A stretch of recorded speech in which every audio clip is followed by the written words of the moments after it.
Madam speaker, मैं आज इस सदन में क्रोध, वेदना और अपमान की भावना लेकर खड़ी हूँ।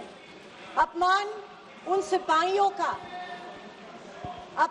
सिपाहियों का जिनको सीज फायर की ऑर्डर अपने देश के प्रधानमंत्री से नहीं बल्कि एक विदेशी से मिली। वेदना उन परिवारों की जिन्होंने पहलगाम के आतंकी हमले में अपने परिजनों को खो दिया।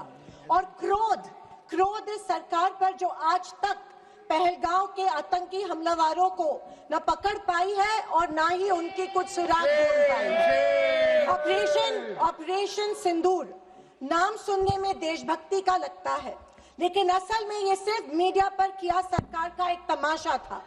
कोई नहीं बता रहा है कि इस ऑपरेशन में हासिल क्या हुआ, कितने आतंकी पकड़े गए, हमारे कितने फाइटर जेट्स गिराए गए, कौन जिम्मेदार है, कौन किसकी गलती है। इसका हिसाब देने का दायित्व इस सरकार का है, मगर देश में सवाल पूछने पर ही पाबंदी है, क्योंकि ये सरकार सवाल सुनना ही नहीं चाहती है, बल्कि ये सरकार जवाबदेही से ही भागती है। अध्यक्ष महोदय, आज की परिस्थितियों को देख मुझे रोम में बने कॉलिसियम की याद आती है।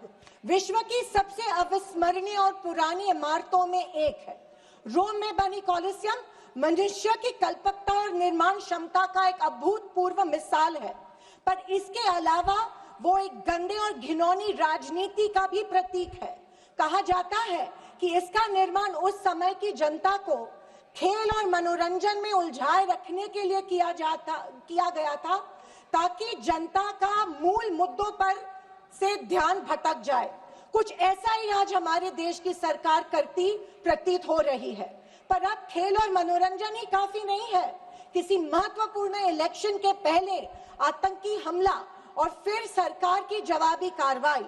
आतंकी आए कहां से, कहां गए, ये सरकार को कुछ नहीं पता, पर हमें पड़ोसी देश पर आक्रमण करना है और उसके आधार पर वोट बटोरने हैं। पहलगाम के आतंकी हमले में मारे गए बेगुनाहों की अभी चिता भी ठंडी नहीं हुई थी कि देश के प्रधानमंत्री बिहार में चुनावी रैली संबोधित करने गए। कोई जिए कोई मरे, इनको कुछ फर्क नहीं पड़ता। ये 24/7 चुनावी मोड में रहते हैं। फिर साहब की मार्केटिंग की तरकस से आया नया तीर, ऑपरेशन सिंदूर। मुझे हमारी सेना की बहादुरी पर बिल्कुल संदेह नहीं है। मुझे हमारी सेना की बहादुरी और वीरता पर बिल्कुल संदेह नहीं है, पर इस सरकार की दुर्जनता की सीमा देखिए कि सेना के जवानों को लड़ने जरूर भेजती है, पर हमला होने के पहले दुश्मनों को आगाह भी कर देती है। वाह, ये हमारे परराष्ट्र मंत्री का बयान था। क्या यही कारण है कि हमारे जेट्स दुश्मन के द्वारा गिराए गए? क्या ये हमारी सेना के जवानों के जानों के साथ खिलवाड़ नहीं थी?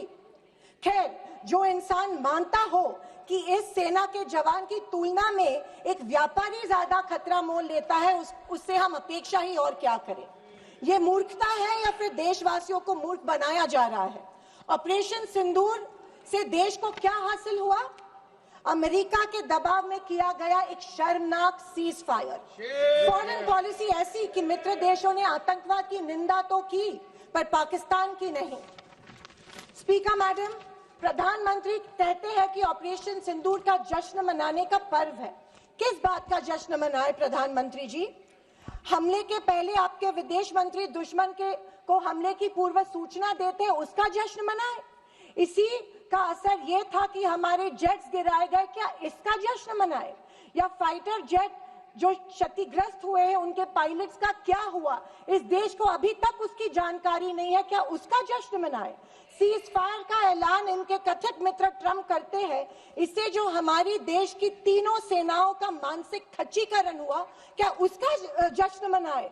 और तो और पहलगाम के आतंकियों को कोई सुराग नहीं, क्या इसका जश्न मनाए?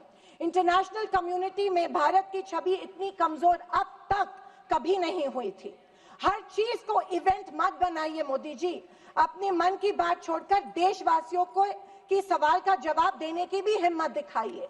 याद आती है जब इंदिरा गांधी जी के सामने पाकिस्तान सरेंडर हुआ था और एक हार्ड लाइनर निक्सन जैसे को भी इंदिरा गांधी की बात सुननी पड़ी। और विदेशी नीति की तो हालत और भी शर्मनाक है। हमारे पड़ोसी नेपाल, बांग्लादेश और श्रीलंका, जो कभी भारत के सबसे करीब थे, आज हमारी पीठ पीछे चीन से हाथ मिला रहे हैं।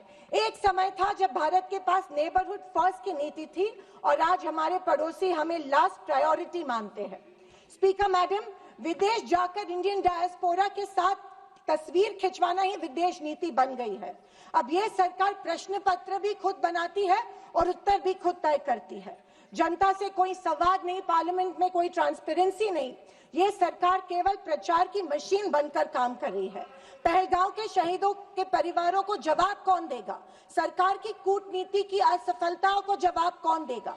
चीन की बढ़ती घुसपैठ और पड़ोसी देशों की बेरुखी का जवाब कौन देगा? अगर सरकार जवाब नहीं देती है तो सरकार को सत्ता में बने रखने का कोई अधिकार नहीं है। विपक्ष का हर सांसद लोगों के सवालों को उठाता रहेगा और अगर सवालों से डरती है तो कुर्सी छोड़ो। ये कुर्सी, ये पद जवाबदेही का है, सिर्फ इवेंट सेलिब्रेशन का नहीं है।